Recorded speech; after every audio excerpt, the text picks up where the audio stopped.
Hi, beautiful soul. Welcome to the I Am Ready podcast, season 2, a safe, supportive space for personal growth. I am your host, Indre Ratkele, and together with inspiring guests, we share honest conversations, practical tips, and empowering stories to help you reflect, grow, and take positive steps toward your best self. So come on through these doors. Don't be afraid. Your journey starts here and you are ready.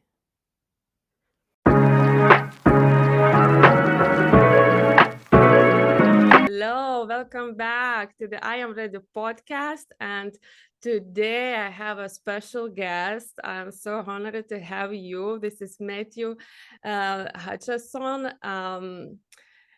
A former to two USA presidents, an author of 13 books, and a voice for the silence and transformation. Hello, Matthew. How are you Hello. feeling? Thank you so much for coming today. It's so wonderful to be here with you, and it's also nice to be with a fellow Korea Award winner. Oh, yeah. You and Yeah. I, This you is and how I we are, met. are yeah, 2025 award winners with Brains Magazine. So it's super nice to be with you. Yeah, it's really exciting. I do love Brains magazine. I do love the community. I do love people who are writing those articles. I always reading, and I read your articles too. I love them. Really inspiring, and I'm so glad to have you here. And I personally know you have an amazing story to share, and our audience would love to hear about you. And I introduced you as a former advisor to two USA presidents and an author of 13 books. That's incredible. Can you just tell us about yourself a little bit, about your story? And Sure. yeah. Well, that's correct. I advised elected officials in Washington, D.C. I was also in the financial industry. I managed large pension funds, and I got into a political dispute with one of those presidents, and the political dispute turned into a political attack, and I found myself in federal prison and was there for 10 full years. And that was a devastating blow. So when people say that they're struggling in their life, they're feeling discouraged, they're depressed, they don't know where to turn, I understand all those feelings. You can't imagine what it feels like to be in a 6 by 9 cell, in a cold cement cell in the middle of the Mhm. winter with no contact from anybody, no phone calls, no emails. Um, and to have to find a way to work through that in your mind and in your Mm, heart to stay above it and to triumph over it. That's a mhm, defeat that has to be defeated. You have to defeat it. And so I learned from firsthand experience how to overcome adversity at the highest level and at the most intense level and of the most intense kind. And so, yeah, I share what I learned with anybody who cares to listen. that's so inspiring. So, I listen you and I have a goosebumps on my hands. So, right. Okay, tell me a little bit about those 10 years. And I know that you helped about 200 same people like you were in the prison. Can you tell me how you found that strength within you to be in a prison for 10 years and also to have ability, capacity, energy, motivation to help for so many people? Well, it's a good question. When I first arrived at the first prison, they shipped me in on a bus from Pahrump, Nevada. So I went from Boise, Idaho on an airplane, which is commonly called Con Air. Mm, Um, and it landed in Nevada, in Las Vegas, and then I was shipped on a bus to Pahrump, Nevada, where I was detained for about a month in a holding facility. And then from there, they shipped us on a bus to FCI Terminal Island, which is in Los Angeles, California. And we drove all night, and they gave us a sandwich, but we were handcuffed. And so with our hands like this, but we couldn't raise our hands very high because there's a chain going around our waist. And so we have to lay down on the bench and curl up in a ball in a Oh fetal my. position and eat the sandwich.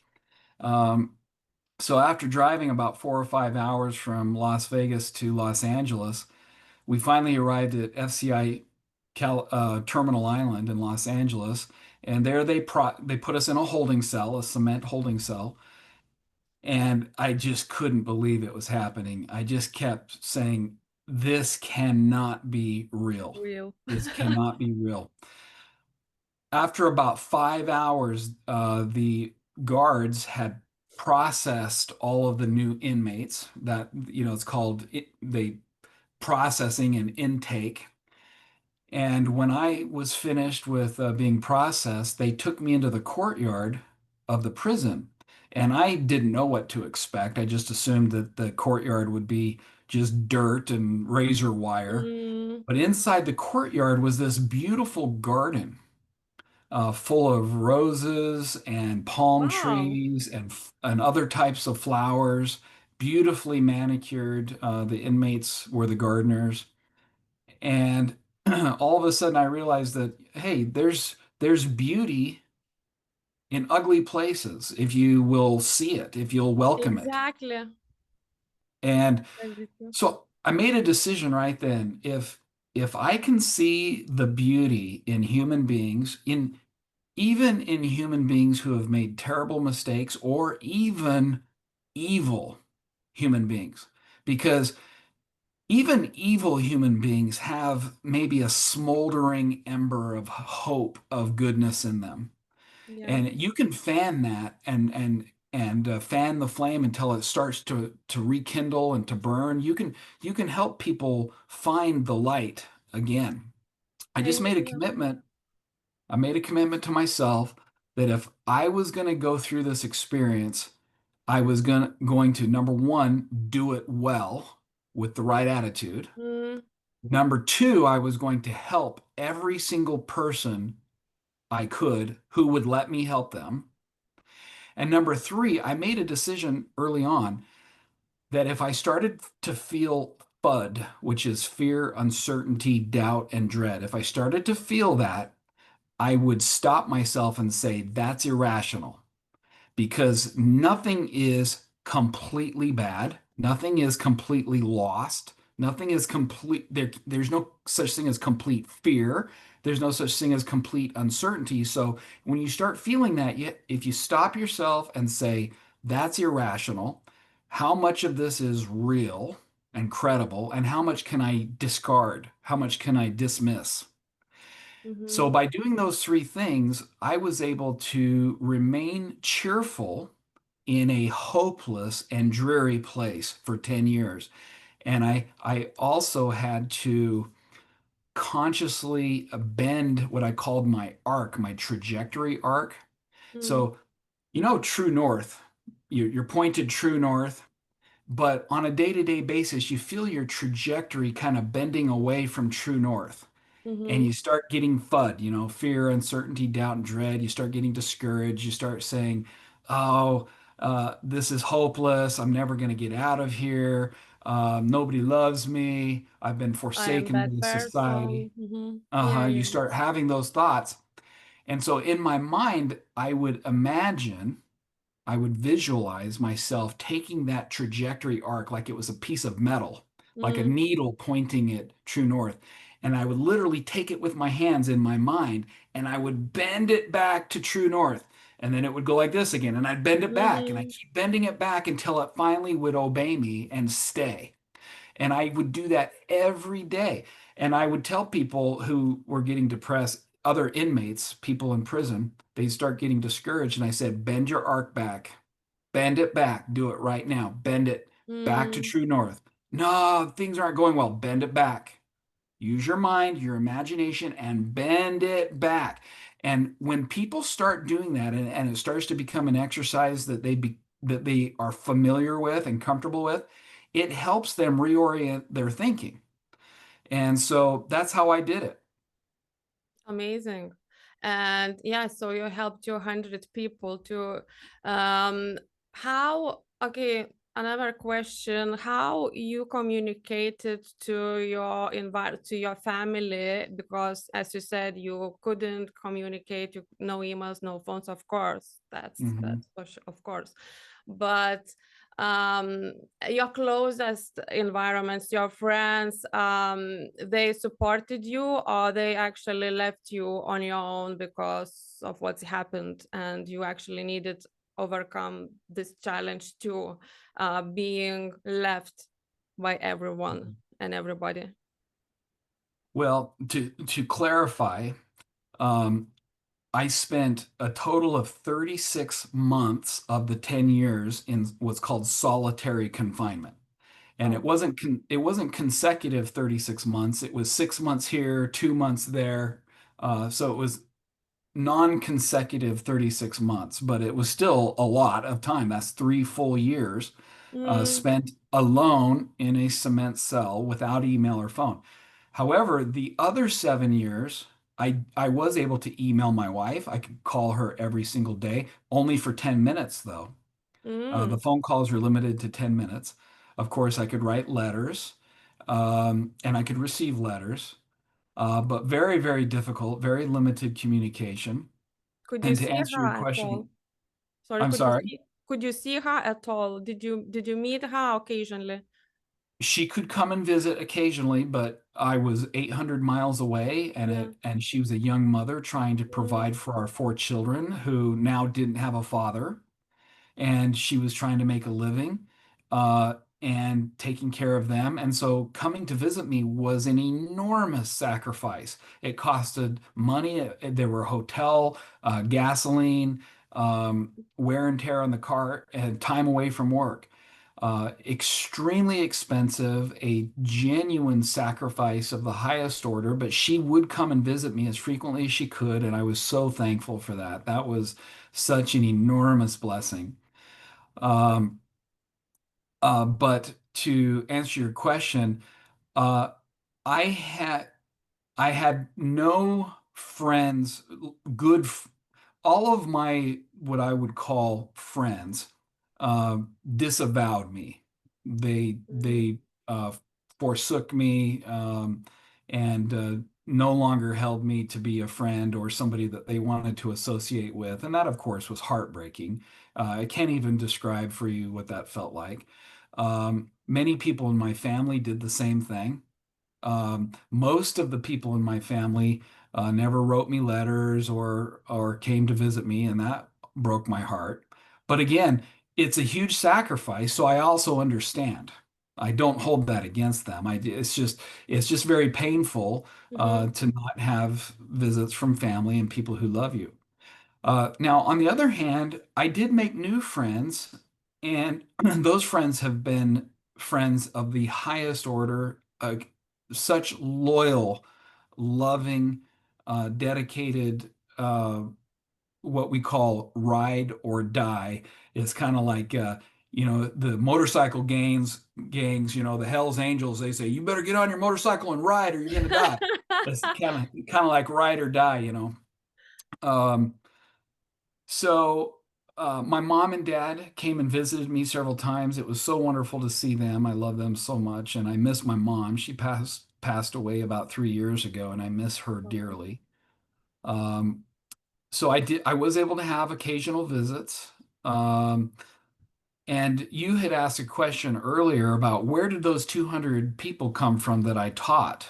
Mhm. Those were other inmates. So at Terminal Island, every inmate gets a job. Either you're mopping the floors, you're cleaning toilets, you're Mhm. working in the library, you're cooking the meals, you're trimming the rose bushes, if there are rose bushes. Some of the prisons that I was transferred to didn't have any type of beautiful flowers, just dirt. But in this first prison, there was a beautiful garden. And so everybody gets a job. My first job was teaching students, inmates, everything they needed to know to get a high school diploma, which here in the United States we call a GED, which is the equivalent of a diploma, a high school diploma. Mm-hmm. And so my job was to help as many inmates as possible learn English, history, mathematics, anything else that they needed to learn to pass the test. And I helped 200 men pass that test. And that was a great honor. Being able to help so many people was wonderful. We have boxes and boxes and boxes of letters from parents and spouses and children thanking me to this day for the time that I spent with their dad or their brother or their uncle, helping him get through school. That's amazing. You literally turned your pain into the something greater, helping others, doing, serving, and teaching. That's so so amazing, and it's so inspiring. My story isn't very similar to yours, of course. My story is just bad habits, drugs and alcohol, and I was also loved by everyone. I've been in solitude for about 2 years. Of course, that's different, not a prison, but like for a single mother, having so much bad negatives, negative patterns, and all that pressure, I was struggling a lot. But then at the end of the day, I decided, like you just literally shared a minute ago, if I was talking like to the universe, and I told to her, if I can, if you will help me to heal, to help, if you will help me, then I will dedicate the rest of my life helping others, the same addictions, same habits, and I will serve them, and I will be that person I needed in those darkest times. So that's, as I said, not similar, but from that perspective, how we're helping others. This is I feel you. It resonates with me a lot, and I'm really happy to meet you, to have you here. And I want you to talk a little bit about your what you are doing now, because you are now in freedom. You are not in prison anymore. Mhm. You are with your family, with your amazing, beautiful wife, Mhm. and children. But you wrote 13 books over that period, I understand. Correct me if Mhm. I'm wrong, but you wrote 13 books. That is true. Tell me a little bit. Tell us about your books, and why and The, how, and yeah. in solitary confinement, I would write for 12 hours a day, and I am not exaggerating. I Mm, would write and write and write, and I went through who knows countless pads of paper. I wrote down every bit of knowledge that I've ever accumulated and sent the letters off to my wife. And she and my mother, they took turns, basically took the letters and typed it into the computer.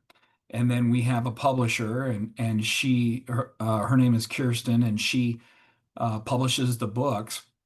One of the books is about the founding of the United States of America. It's about the history of it. Another book is the difference between socialism and capitalism, because a lot of people don't know. Many people think that socialism is, they think that capitalism is a form of government and that socialism is a form of is an economic type of a theory or doctrine, when in reality, socialism is a political doctrine and capitalism is a naturally occurring thing. Capitalism is what happens if we got all of our friends together and went out to some property that we all purchased. Pretty soon, one person would go catch fish and then sell the fish. The other Mm-hmm. person would go up in the mountains and find wild honey and then sell the wild honey. Another person would go hunt a deer. The other person would plant potatoes. People would start to weave baskets and sell those. And so pretty soon, the natural evolution of human interaction is capitalism. Now, the true definition of capitalism is that somebody eventually has accrued enough capital where that capital is generating income and they're living off of the income. That's the true definition of capitalism. But capitalism is also the freedom to attempt to reach that point.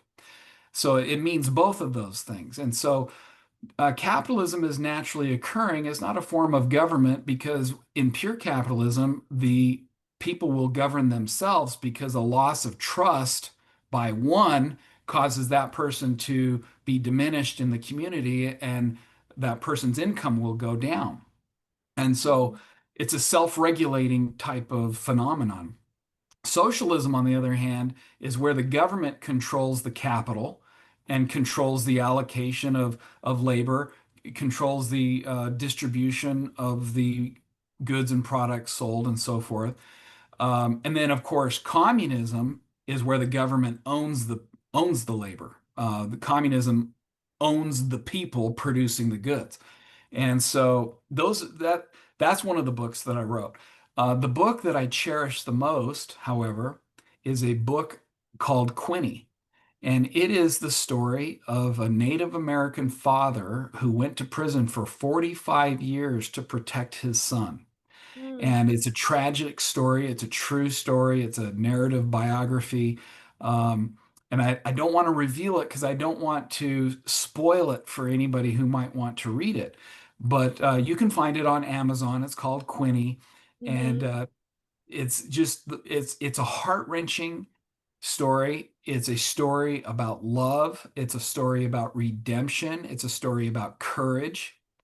The father, his name is Wakadu, and he and I were at FCI Inglewood outside of Denver, Colorado together.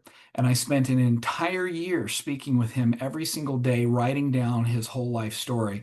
And that story is now published as Quinny. Quinny is Wakadu's son. Right. I will share under the episode on my platforms where people can order your books or join your programs or I will share all the links, but just to confirm, have you, this is just a hard copy, so people could order ebooks. You haven't got ebooks. This is a hard copy books.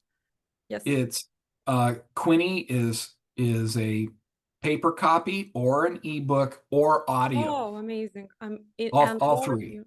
Oh, great. Cool. So, okay, I will be first in a queue probably. Amazing. Wow. That's yeah, that's inspiring. And can you tell me a little bit then about your current business, current activity? You have a Epic app. hmm And what are you doing there? Are you teaching, or this is a courses, or how people what I could get um, from this app? So the app contains two fundamental things. It contains content about my philosophy, which is called the philosophy of Hutch after my last name. And basically it's 127 philosophical ideas that came to me that during prison you have lots of time to think. And I Exactly. wrote everything down. And these ideas were for me the most important concepts to help me rise above mentally and emotionally the situation that I was in. Uh, I found these philosophical ideas to be extremely helpful even to this day. Um, some of them might not seem uh, unusual or new to an onlooker, somebody who's looking at them for the first time, but much of it is new. I have professors from multiple universities who teach these concepts to their philosophy classes as new and unique philosophy.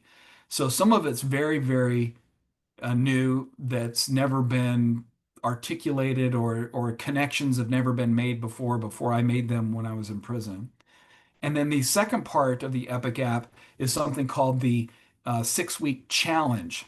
And the 6 week challenge is basically 6 weeks, two modules, they're courses per week, where we teach these concepts to somebody. For example, one of them is how do you overcome FUD? And how do you bend your arc back? And what are the things that you should do in the morning that people rarely talk about that will make your day lighter and more joyful? Share it, Um, please. yeah, so it's 6 weeks, and we sell it for $95, and people can take the course at their convenience, at their leisure. I'll give you a link to that as well. And go ahead. Yeah, no, no, go on. Sorry. I Uh, just wanted to say that this morning I literally checked everything. I've checked your app, uh, and I saw, and I was going to ask you about that you just explained. So just go on. Sorry, I didn't want to. we'll give you the link so that people can access it. Sure. But we provide that same content to corporations, to universities, to school systems. For example, a professor came to us not long ago and said, "My entire staff, they're discouraged. They've kind of lost their perspective. They've lost their hope. They feel like they're not making a difference. They're in the middle of an existential crisis or what's called an ontological crisis. That is, an ontological crisis is where you all of a sudden say to yourself, is anything I'm doing making a difference somewhere or with someone?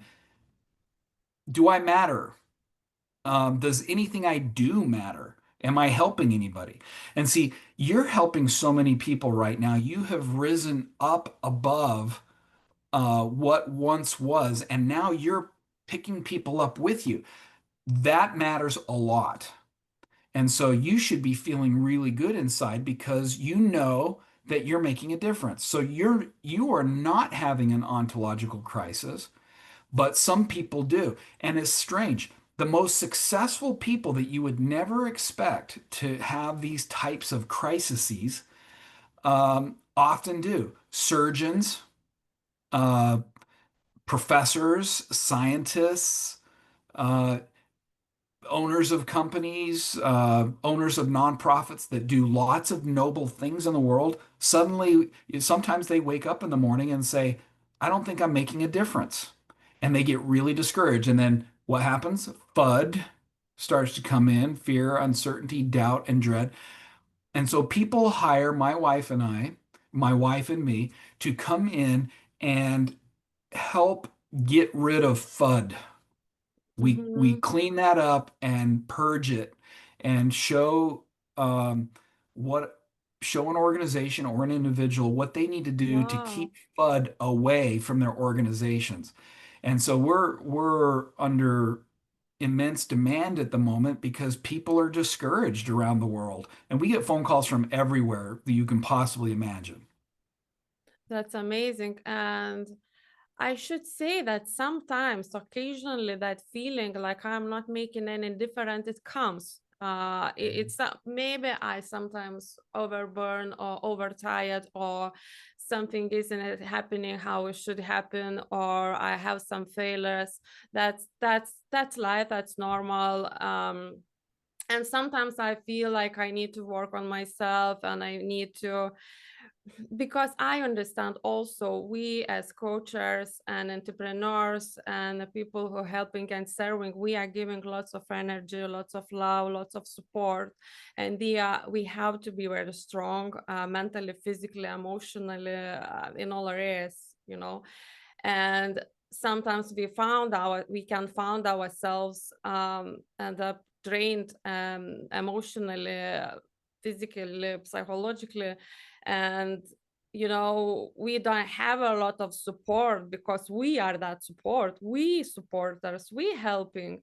So sometimes, occasionally, I can find myself in a place like, I start doubting myself, or am I good enough? Am I really good enough? Uh am I really helping, or I'm just pretending I am helping? So, but next day, that comes and Mhm. goes, and Yeah, next day and everything, it's very normal. It's very normal to feel that way. There are many types of psychological phenomena. One of them is something called the imposter syndrome. I don't know if you've Mhm. ever heard of that, Yes, I but it's where heard. yeah, people think, oh, for example, what if your listeners all of a sudden find out that you're not this great podcast personality, Exactly. and oh no, what? Well, that's common even with police officers, firemen, surgeons, even with members of Congress, Parliament, lawmakers. It's a common feeling from top to bottom. So that's And that's that's normal, okay? it That's is. okay to feel like this, because Yeah. yeah, lots of fears in my head can come, like just you said. Before every single podcast or after the podcast, I would go through everything. I would think, overthink. It was good. Could I do this better? And I could ask this question, and what he or she is thinking about me. Maybe I wasn't good enough. Maybe they expected something different. Yeah, yeah, yeah. Lots of um, fears and minds.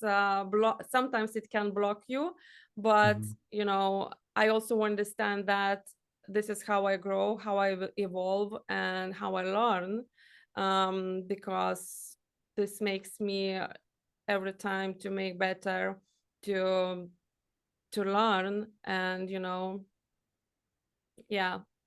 I think this is what it is.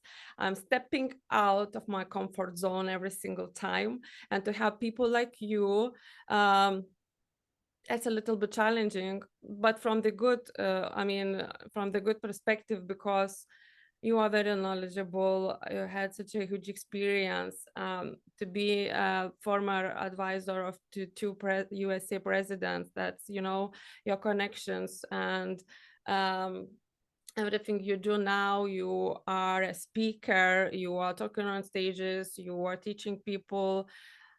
For me, it means a lot, and this podcast really needed these people like you. And from the bottom of my heart, I would like to thank you so much for The finding the that time and to come on my podcast.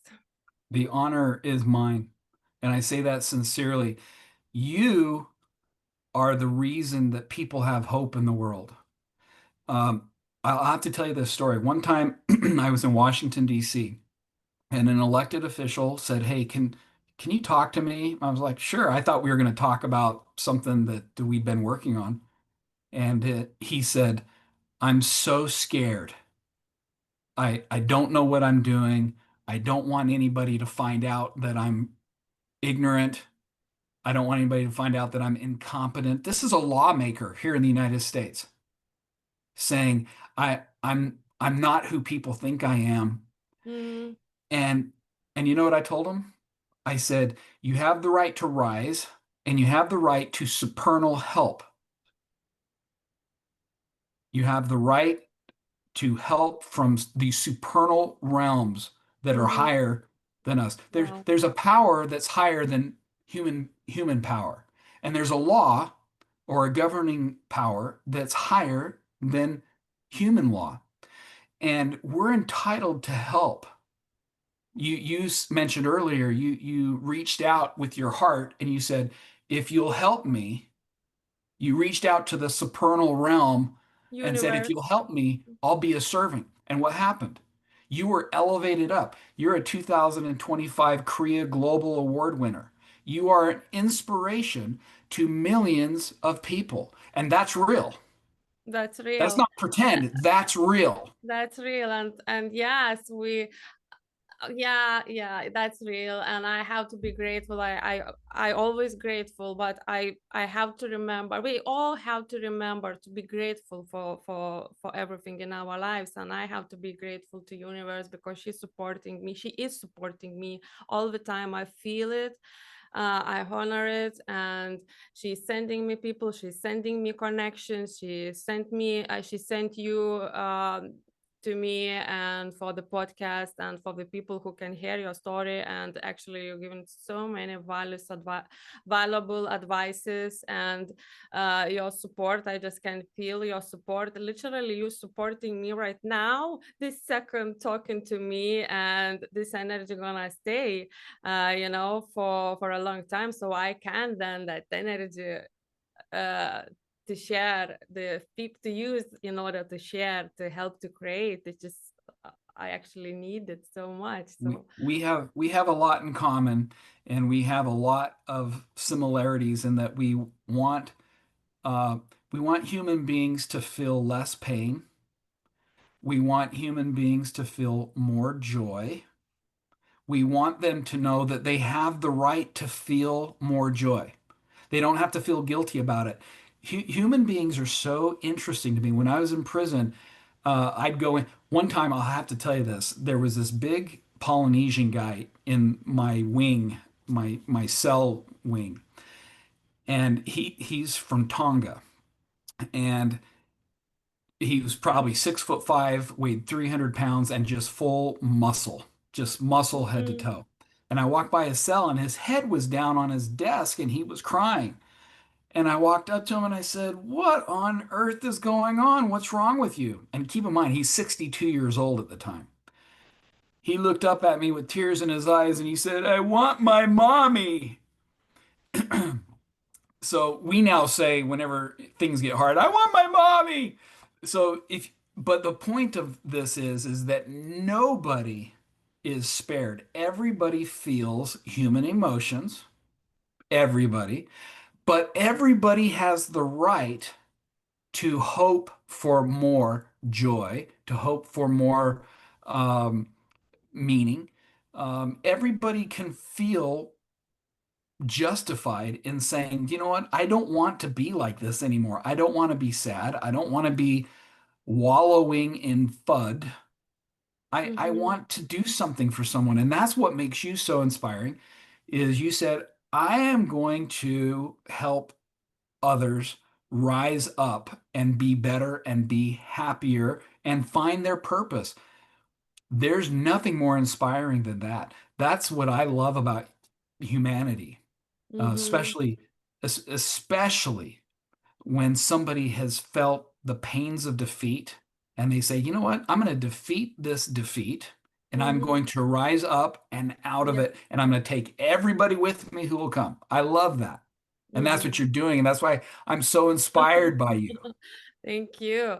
And just one question came to my mind. I wasn't prepared for this one, but as we speak, I just thought to ask you how to release or overcome guilty feeling, especially when you've been in a prison. You was interacted with so many over um people there, and because I feel guilty for my past, for some things I did in my past. I forgave myself, but it wasn't easy.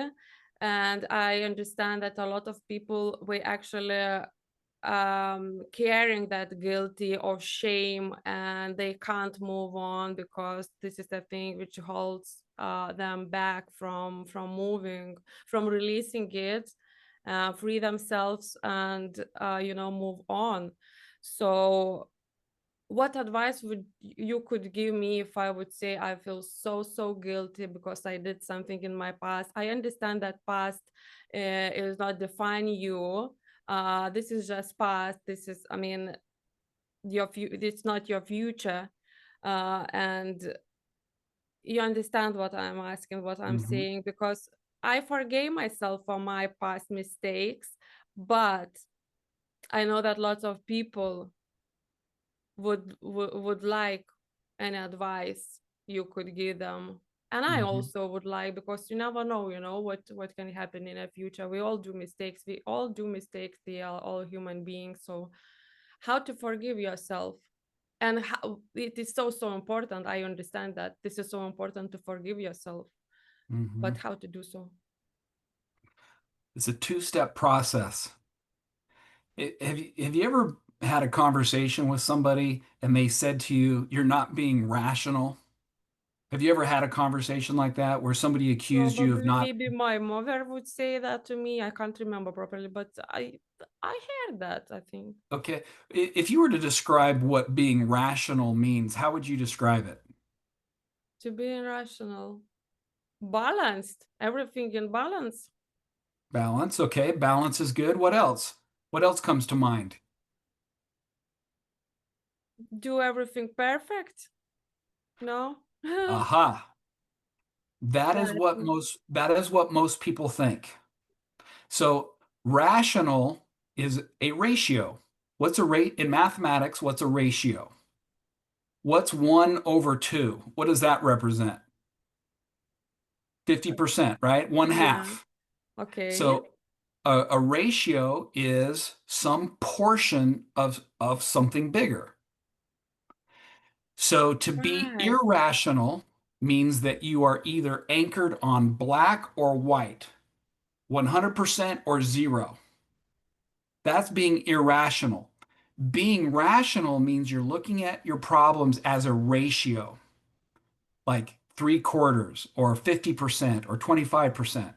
And here's how you, so number one, to look at your life and your past, you have to say, okay, I'm going to put all of my past behaviors, my deeds, my failures into the lens of a ratio. Okay, that was only 50% of me, or I only approve of 50% of that part of my life. The rest of it I'm going to discard. The part that you keep, this is what you say. I'm going to take that win because you learn something from the portion you keep. So there you have a hole. Let's say you have a circle and that's 100%. And let's say that half of it you're proud of and half of it you're not. Mm-hmm. That's being rational, a ratio. So you're going to take the stuff that you like or the stuff that you learned, even if it's from the bad part, and you're going to keep it and you're going to say to yourself, I'm going to take that win. I'm going to receive that win. It wasn't perfect, it was a failure, but I defeated it. I've defeated that defeat. I was defeated. Yes, it's true. I was defeated, but I'm going to defeat that defeat and see this problem. It was 75% a total mess, but 25% of it wasn't a mess. I'll keep that 25%. I'll take that win and I'll discard the rest. Or you could also say that 75%, I learned a lot from that. It was horrible. It was painful. It was embarrassing. I'm humiliated. But there are things from it that I can take that has taught me things, that has improved my wisdom, improved my Mm-hmm. knowledge, helped me to see things in a better way, helped me to be more compassionate and tolerant. I'll take that win. So you actually have to break your life down into ratios and all of your behaviors of your past, anything that you feel was a defeat or a tragedy or a setback, you have to look at it as a ratio and say, what part of this, what percentage of this can I take as a win? I'll take 10% of it. The other 90% is gone. Goodbye. Wow. I mean, yeah.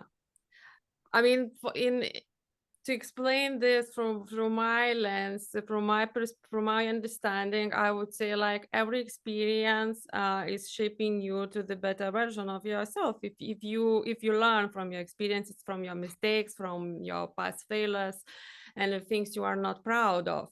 So yeah, this is how I approach those past past mistakes, if I can call them like mistakes, or the things I'm not proud of. um I do understand that universe would send you the same type of lessons until you learn them. And then you learn, you say thank you for these challenges, experiences, or my past mistakes. I've learned, I've grown and outgrow, and this is who I am today, with all my baggage, with all my lessons, with all my experiences, good or bad, but they shaped me into the woman who I am today. This is how I Mhm. understand. And but your your explanation, that I'm gonna need to listen again, and I'll do so. And I do believe people gonna watch the episode a few times, because I'm sure then we watch a second time or third time, there is some things we think we didn't hear first time. And this episode will be this episode with you. The people gonna watch more than one time, um, because it's Here's what so I want all interesting. of your here's what I Yeah. want all of your viewers to do. Yeah. Nobody is 100% good. Nobody is 100% bad. Nobody is 100% anything, and nobody is 100% the opposite. It's a Mm-hmm. ratio of something in between. And so if you're being irrational, that means you're anchored on something where you're either saying it's 100% or it's zero, not some fraction in between. But if it is some fraction in between, now you're being rational because you're thinking in the terms of a ratio. So what you're going to do is all of those good things that you took from your experiences, you're going to take those wins and you're going to say to yourself, I'm going to take that win, and you're going to let it be received inside your heart. And then you're going to clear your ledger. Anything else that is not the win, whatever that may be, you sweep it off of your daily ledger. And then tomorrow you're going to have 100 things cross your you're going 100 things are going to happen, and you're going to say, I don't like that 20%, but I do like that 80%. I'm going to take that win and I'm going to sweep the 20% away. Or I'm going to take the 5% and sweep the 95% away. Clean your ledger every single day and say, I'm entitled to take the wins from my life every day, and I'm entitled and expected Mm-hmm. from from the supernal forces that sustain life here on earth. Mm-hmm. I am entitled to clean my ledger and start over as many times as I need to. If it means bending your arc or clearing your ledger or taking little wins as you go, take your wins and clear your ledger and just let it go. Wow, that's so powerful. That's such a huge advice, and I will use it every single day, every single morning. I have a routine every single morning. I have a meditation, a gratitude prayer. Uh, if I do some exercises, I do for physical health, but the meditation and connection with higher source, with my higher self and the universe. I always ask for support, for guidance, for signs from her. So I need to feel always connected, and supported, which I actually most of times do feel. And yes, and I will introduce another thing into my every morning routine now. Yeah. That's amazing. Thank you so much. Is It, there you will, anything? Yeah, yeah, go I was on. just going to say, if you look at everything as a ratio, that means you're being rational, Mm-hmm. and it will lighten your mind. You will physically feel lighter, and you can Exactly. say, I have the right to take my wins. I have the right to take my wins. I'm going to take my wins. And Mm, everything else can go away, clear the ledger. And if you will do that, you will feel different every day. I did that for 36 months in solitary confinement, and it kept me stable, happy, joyful. I wasn't happy to be away from my family, don't get me wrong. I didn't like being away from my family. Who would be? But you can still be cheerful and Mm-hmm. happy about being alive and about the hope of things to come by following this methodology. That's how you get rid of guilt. Just be rational about it. Amazing. Yeah. Wow. Wow, thank you. Thank you for sharing this advice and all your knowledge and experience today. Is there anything you would like to include into this episode? Because I've asked you and I will invite and I can invite you now for the future episodes because you have so much to share. You have so much knowledge. You can give so much value to the people and to me too. So I would be happy if you would come on to the future episodes. It would be so much of an honor, and I'm so proud of you for everything that you've accomplished. You are truly making a difference. I know you're kind of Brain Magazine's darling. You're their one of their very favorite executive contributors. I Your love Brains articles are Magazine. amazing. You're doing so many good things, and I would be honored to come back anytime that you want me.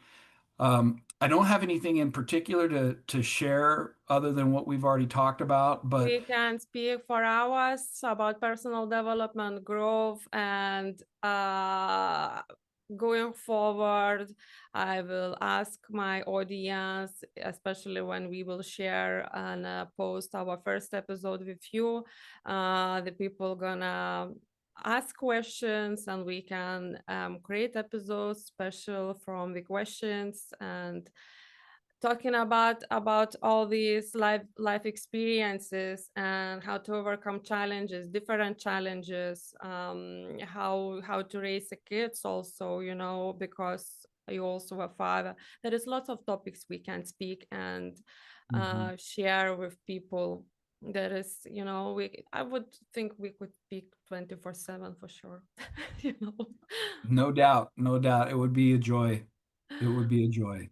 Yeah, so amazing. I'm so happy. I'm so glad to have you here today. And our time is going to the end. And I wanted to say a huge thank you from me, and not just from me, but from the all the people who will watch this episode, for your time today, for your expensive time you spent with me, and explaining such a painful also experiences, which is not always so easy to talk about, but you was very open. And I myself, I am bringing it, I am taking from this episode so much things now, and positive things. And I am just, everything just blew my mind. I need time to reflect. That's amazing. So thank you so much, Matthew. Thank I'll you. see you on the next episode. And I want to say thank you for everyone who watched I Am Ready podcast and this episode with Matthew D. Hutcheson, called Overcoming Challenges and Creating Positive Impact. And you will be able to see all the links for the books and for his Epic app um, under the episode. And if anybody would like to reach out to you, they also can do through your Instagram and Facebook. I will share all the details here. So thank you so much once again, and I'll see you next time. Bye-bye. Bye bye. Thank you for being here with I Am Ready podcast. Remember that every closed door open a new one. I love you.